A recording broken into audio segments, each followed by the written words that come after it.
ಎಲ್ರಿಗೂ ನಮಸ್ಕಾರ. ಈಗ ಒಂದ ಹೆಬ್ಬ ಹಿಡ್ಕೊಂಡ್ ಬಂದಿವಿ ರಾಮದುರ್ಗ ತಾಲೂಕಿನ ಕಡ್ಲಿಕೊಪ್ಪದಾಗ. ಇದ ಹೆಬ್ಬವ ಇಂಗ್ಲಿಷ್ ಒಳಗೆ ಇದಕ್ಕ ಪೈಥೋನ್ ಅಂತಾರ.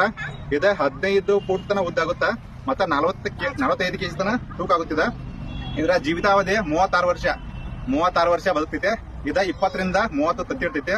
ಒಂದ್ಸಲ ತತ್ತಿ ಇಟ್ಟಂದ್ರ ಅದ ಮರಿ ತೆಗಿಬೇಕಾರ 90 ದಿನ ಬೇಕಾಕೈತಿ. ಆ 90 ದಿನದವರೆಗೂ ಇದ ತತ್ತಿ ಬಿಟ್ಟ ಎಲ್ಲೂ ಹೋಗಂಗಿಲ್ಲ. ಬೇರೆ ಹಂಗಳ ತತ್ತಿ ಹಾಕಿ ಹೋಗ್ಬಿಡ್ತಾವ. ಆದ್ರೆ ಇದು ಹೆಬ್ಬ ಐತಲ್ಲ, ತತ್ತಿ ಹಾಕ್ತಂದ್ರ ಅದ್ ಮರಿ ಆಗೋವರೆಗೂ ಅಲ್ಲೇ ಇರ್ತೈತಿ. ಇದೇನಪ್ಪಾ ಅಂದ್ರ ರಾತ್ರಿ ಹೊತ್ನಾಗ ಜಾಸ್ತಿ ಅಡ್ಡಾಡ್ತೈತಿ. ಇದ ಮಾಂಸಾಹಾರಿ ಅಂದ್ರ ರಾತ್ರಿ ಹೊತ್ತ ಬೇಟೆ ಆಡಿ ಇದು ಯಾವ ತರ ಬೇಟೆ ಆಡ್ತೈತಿ ಅಂದ್ರ ಸುತ್ತಾಕ್ತೈತಿ. ಸುತ್ತಾಕಿ ಒಬ್ಬ ಮನುಷ್ಯ ಹೆಂಗ ನೇನ್ ಹಾಕೋದ್ ಸಾಯ್ತಾನಲ್ಲ ಆ ತರ ನೇನ್ ಹಾಕಿ ಕೊಂದ್ಗಿಸಿಂದ ಆಮೇಲೆ ನುಂಗ್ತೈತೆ. ಇದ ವಿಷಕಾರಿ ಅಲ್ಲ, ಇದ್ರ ಹಲ್ಲ ಬಾಳ ಸ್ಟ್ರಾಂಗ್ ಇರ್ತಾವ. ಕನ್ನಡ ಒಳಗೆ ಇದಕ್ಕ ಹೆಬ್ಬ ಅಂತಾರ. ಮತ್ತೆ ಇದ ವರ್ಷಕ್ಕೊಂದ್ಸಲ ಮೊಟ್ಟೆ ಇಡ್ತೈತಿ. ಒಂದ್ಸಲ ಇಡ್ತಂದ್ರ 20 ರಿಂದ 30 ಮೊಟ್ಟೆ ಇಡ್ತೈತಿ ಒಂದ್ ವರ್ಷಕ್ಕೊಂದ್ಸಲ. ಮತ್ತೆ ಇದ 3 ತಿಂಗಳು ಒಂದ್ಸಲ ಬರಿ ಬಿಡ್ತೈತಿ. ಎಲ್ರಿಗೂ ನಮಸ್ಕಾರ. ನೋಡ್ರಿ, ಹೆಬ್ಬ ಸೇವ್ ಮಾಡಿ ತಗೊಂಡ್ಬಂದಿವಿ. ನಮ್ಮ ಸರ್ಗಳು ಅದಾರ.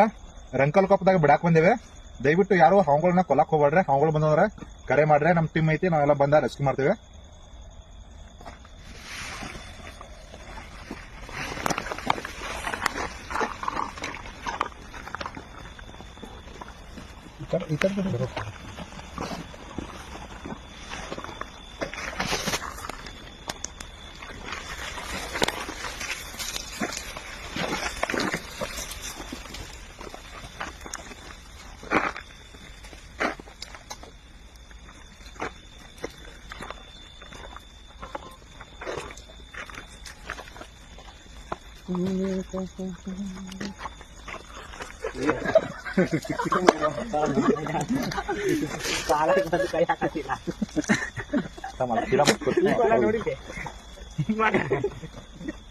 ಕಾಲಿಗೆ